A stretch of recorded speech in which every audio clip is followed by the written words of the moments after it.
Yeah. Yeah.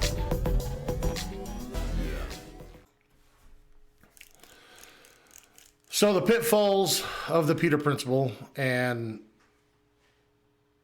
I don't mean to be a Debbie Downer here. I certainly don't. I really don't.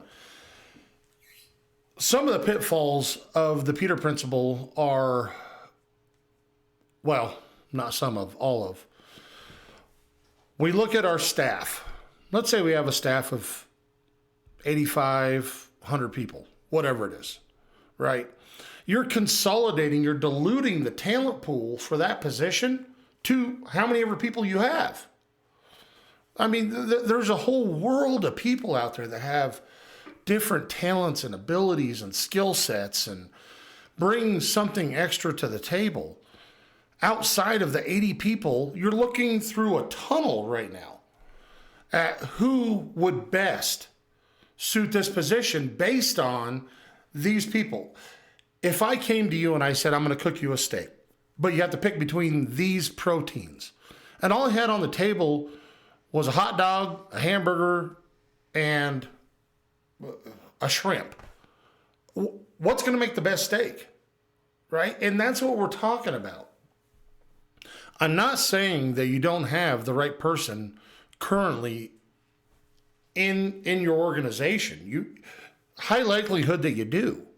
There's a high likelihood that you have the person in your organization, but that person usually serves a key role. And when that person serves a key role, we do the quick, especially in the car industry, we do the quick swap, right? I can't take that person offline for 30, 60 days and teach them the ins and outs and the intricacies and everything else of being a finance manager. I certainly can't take the finance manager out of the box knowing that the only reason I promote it because the Peter Principle is based on reaction, right? We're not being proactive, we're being reactive, which is what we do a lot of times in business. We have to. We didn't expect that sales manager to accept another position somewhere else. We didn't expect these things, and so we're being reactive. And when we do that, that finance manager needs to step up today, not 30, 60 days from now, after I could teach him all the bank policies, after I could teach him what it means. I got to teach this guy rate sheets. I got to teach this guy everything in the world. And we usually like to do it OJTs. We love to use the word OJT, on the job training. It's not on the job training. It's trial by fire, right? You're throwing this baby duck in a pond and praying it can swim. We don't give them the time, energy, or attention that they deserve to even be successful. We bring in a new salesman. We don't let that salesman hit the floor until he does all of his manufacturer training.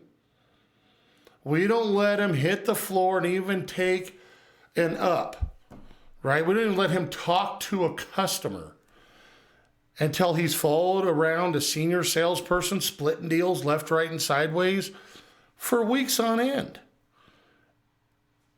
We pay that much attention to that position, but then every position above that, now it's trial by fire. Now it's just throw him into it, right? Throw him to the wolves. Let's see if he comes out.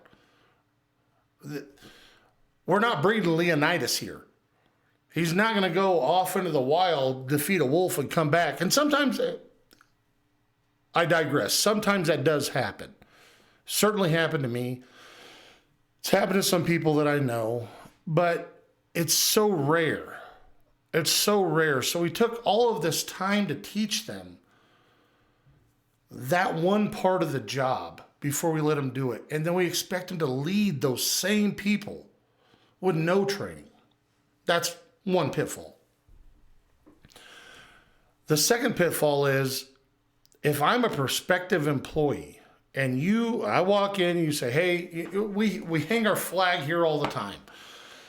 Hey, the great thing about working for Apex Consulting or ABC or whatever it might be, we only promote from within. When I hear that, when that enters this ear and exits this ear, all I hear is I'm going to get the least competent leadership possible. That's what I hear. And I'm sorry to say it, and I'm sorry that it's true. But I know that the person that was competent and extra competent in one area is now the person that's leading me and not necessarily competent in that area. I don't want to hear that as a potential employee. When I consult for different companies and they tell me that, it's almost like the hair raises up on the back of my neck, right? So you're telling me that you're taking the smallest talent pool possible. You're taking the smallest talent pool possible. And then from that, you're plucking out only managers in a specific, you're not going to promote a friggin' finance manager to GM, right? So you're picking out, you're cherry picking this talent based on stuff that doesn't have anything to do with the job that you're trying to fill. That's what you're telling me. And I hate that for you. That's not effective. That doesn't get the ball rolling. You're not going to see the needle move doing it that way. And we do it. We do it to ourselves, right? And then why, right? Why do we do that? Well, they understand our culture. Listen, company culture, and guys, I'll go in depth in another video on company culture and what it takes to do, because company culture is the most important. I'm not saying one of. It is the most important thing you can do for any business financially, and in a world where every Tom, Dick, and Harry has a soapbox to stand in. We got Yelp, we got Google reviews, we got stinking CSI, we've got everything. Company culture is extremely important. And I will go in depth on company culture. Not in this video, but in another video. Saying that somebody fits your culture, we should know they fit our culture before we hire them. My motto, Apex's motto, hire slow, fire fast. It sounds bad, but we shouldn't have to fire very many people. I mean, it is an inevitability sometimes, but we shouldn't have to fire very many people if we hire slow. If we know they fit our cultural guidelines. I'm not asking you to go out and just, some people think that, right? Some people think that are uneducated in this arena. Some people think that I'm just saying go hang up flyers on light posts saying, looking for our next general sales manager, looking for our next store manager, looking for our next bank manager, whatever it might be. We're not doing that, right? We're vetting these people, and we're going through the process, and we're hiring by committee. A committee of trusted, loyal individuals to our culture. So there's stuff that I never saw in a person that the guy next to me saw for sure. And then when he brought it up, I'm like, oh, I used to have this office manager that worked for me. Her name was Adrian. She's phenomenal at this. Phenomenal.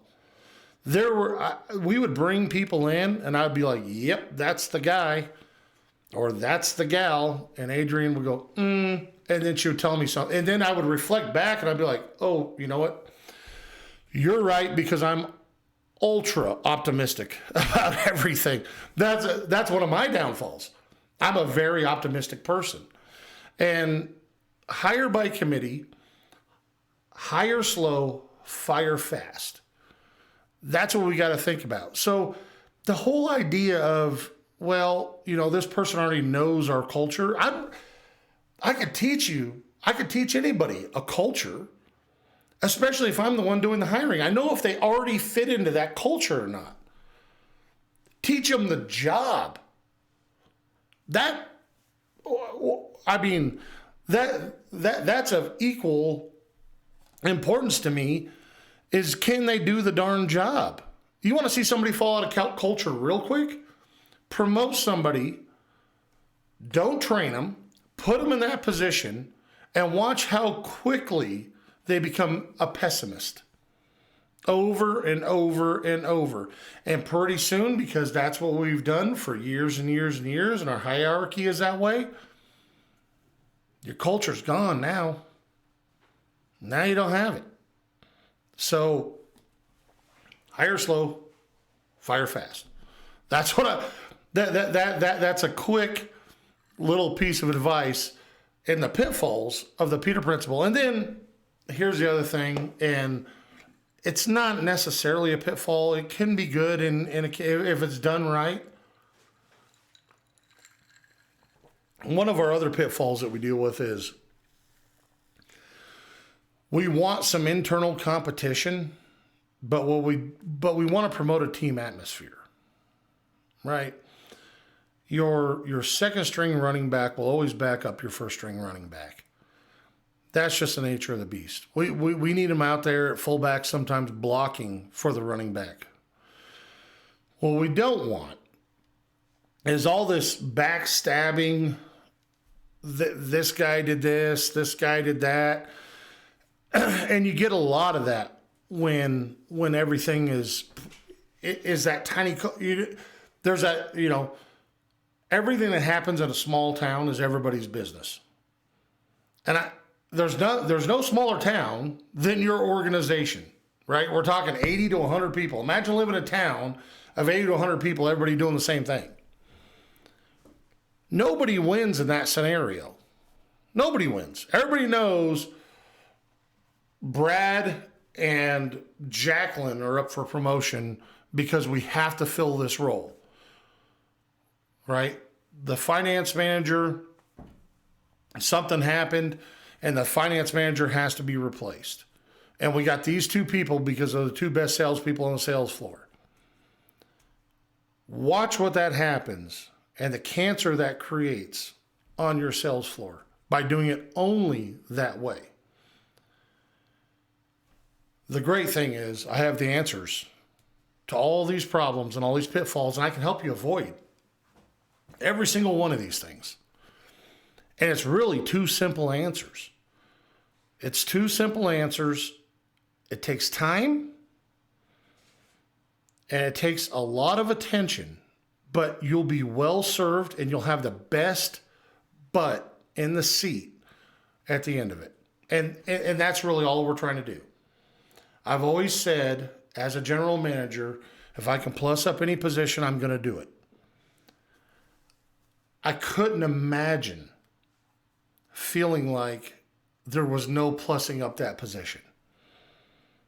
And that's where I want to get you guys. I want to get you to the point where every person, I used to work for a GM that would say it all the time, the right butt for the right seat. I want to get you to the point where you know that the butt that's in that seat is right for that position. Not for every position, for that position. Hang out with me, and we're going to solve all the problems. We're going to solve all the world's problems in just a minute. And you're going to be